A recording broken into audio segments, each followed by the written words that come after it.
Cyberabad Jeedimetla PS పరిధిలోని సుభాష్ నగర్ లో ఈ నెల 9న జరిగిన యాసిన్ బేగ్ హత్య కేసును ఛేదించిన పోలీసులు. ఈ సందర్భంగా బాగా జీడిమెట్ల పోలీసు స్టేషన్ లో బాలానగర్ డివిజన్ ఏసీపీ హనుమంతరావు విలేకరుల సమావేశం ఏర్పాటు చేసి వివరాలు తెలిపారు. నిందితుడు ఫేక్ ఖాన్ అనే నిందితుడిని అరెస్టు చేశామని చెప్పారు. మద్యం మత్తులో స్నేహితుల మధ్య గొడవే హత్యకు కారణమని తెలిపిన ఎస్పీ హనుమంతరావు, డ్రమ్ములు కోసే కత్తితో మెడపై దాడి చేసిన ఫేక్ ఖాన్ అక్కడికక్కడే యాసిన్ బేగ్ మృతి చెందారు అని చెప్పారు. హత్య అనంతరం వెస్ట్ బెంగాల్కి నిందితుడు పారిపోయాడని, కేసు దర్యాప్తులో భాగంగా కోల్కతా నుండి నిందితుడిని పట్టుకొచ్చి రిమాండ్కు తరలిస్తున్నట్లు తెలిపారు. మృతుడు యాసిన్ బేగ్, నిందితుడు ఫేక్ ఖాన్ ఇద్దరు పలు హత్య కేసుల్లో పాత నిందితులుగా ఉన్నారని తెలిపారు. నిందితుడిని పట్టుకొచ్చిన పోలీసులను ఏసీబీ అభినందించారు.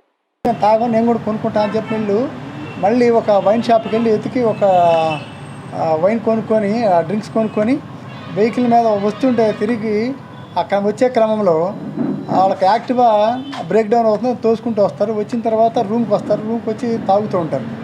తాగుతున్న తర్వాత వీళ్ళిద్దరి మధ్యలో కొట్లాట అయింది. ఎవరు ఫేకు ఖాను తర్వాత యాసిన్ బేగ్ మధ్యలో చిన్న ఆల్టర్కేషన్, చిన్న కొట్లాట అవుతుంటుంది ఆ పైసల గురించి. సో ఇది చూసి రవి అక్కడి నుంచి వెళ్ళిపోతాడు. సో అప్పుడు నీకు నేను లెక్కర కొనిచ్చాను అంటే ఈ ఫేక్ ఖాన్, ఈ అక్యూజ్డ్ ఎవరైతే ఉన్నాడు ఫేక్ ఖాన్, అతనికి యాసిన్ బేగ్కి ఒక 100 రూపీస్ ఇస్తారు. 100 రూపీస్ కాదు, సరిపోదు నాకు, ఇంకా నేను నా బైక్ ఇచ్చాను, లెక్కర ఇచ్చాను, ఇది సరిపోదు అని చెప్పి మాట పెరిగి ఒకరు మాట ఆల్టర్కేషన్ పెరుగుతుంది. పెరిగినప్పుడు యాసిన్ బేగ్ ఏమంటాడంటే నేను చంపేస్తాను, ఒక చిన్న బ్లేడ్ తీసుకుంటాడు. బ్లేడ్ తీసుకుని కొట్టబాదు ముందని చంపేసేది అని చెప్పి ఈ ఫేక్ ఖాన్ తీసుకొని దాన్ని తల మీద, ముఖం మీద అట్లా కొట్టేసరికి మెడ మీద అంతా కూడా కొడుతుంటారు. కొట్టిన క్రమంలో అతను బేహుష్ అయిపోయి అక్కడే స్పాట్లో చనిపోవడం జరుగుతుందంట. సో ఈ విషయం జరిగిన తర్వాత వీళ్ళు అట్లా అయిపోయిందని చెప్పి పారిపోతాడు. వెస్ట్ బెంగాల్ నేటివాడు, వెస్ట్ బెంగాల్కి పారిపోయాడు. సో దాని తర్వాత మన ఇన్స్పెక్టర్ శ్రీనివాసు, ఐఓ గారు, తర్వాత దానికి అసిస్టెంట్ చేసిన హరీషు, కానిస్టేబుల్స్ ప్రభాకరు, మిగతా ఇద్దరు కూడా ఈ బాగా సపోర్ట్ చేశారు ఇన్వెస్టిగేషన్లో. అలా పట్టుకొని వచ్చి అరెస్ట్ చేసి రిమాండ్కి ఈరోజు పంపించడం జరుగుతుంది.